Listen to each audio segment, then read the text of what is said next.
Gusti ditanya usaware hamba di hati masing-masing. Gusti naha, Gusti teh ngadamel manusia teh beda-beda. Di samping beda-beda teh geuninganan aya nu putih, aya nu langsat, aya nu koneng, biasa koneng langsat, aya nu hideung hiji. Nomor kaduana ieu beungeut, aya nu jore, aya nu kasep, aya nu jore jasa. Gusti kok bisa kos kitu? Cak Gusti aing deuk ngeuleuh kumaha syukuranna hamba aing ka aing. Sebab di dunia mangan sakedeung. Lamun eta dipermasalahkeun rugi amat sia cak Gusti Allah. Sakedeung aing ngeundeung sia di dunia. Nu 50, nu 6 tahun, 40, 70, 100. Moal kebel kok dipermasalahkeun nu bakal dikubur. Roh aslina sia mah cak Allah. Aslina sia roh. Mata kurang masih ada urusan awak karena komo, masya Allah, make lipen lalaki. Dibumule, ya Allah, awak, isepageto dikubur. Roh, nu kudu diurusan teges wauheun can ka negeri aslina, geus nyahoeun can ka negeri aslina. Tah, ieu.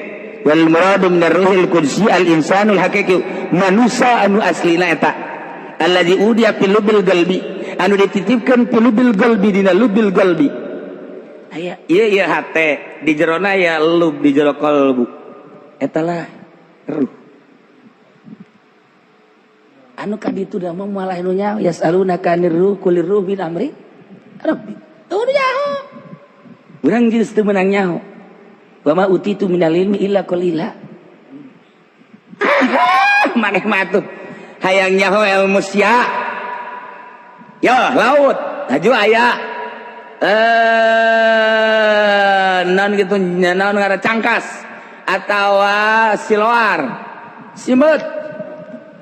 Simeut ka laut trek sukuna. Mae ka luhur tah ilmu sia mah sakumaha cai nu kabawa ku suku simeut.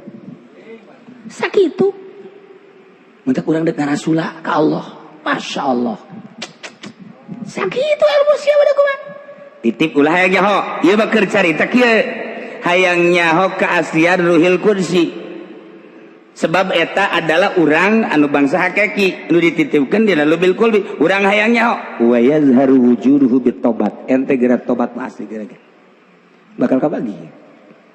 Mantap. Makom pertama adalah dina thariqah makom tobat. Tobat lah. Tobat.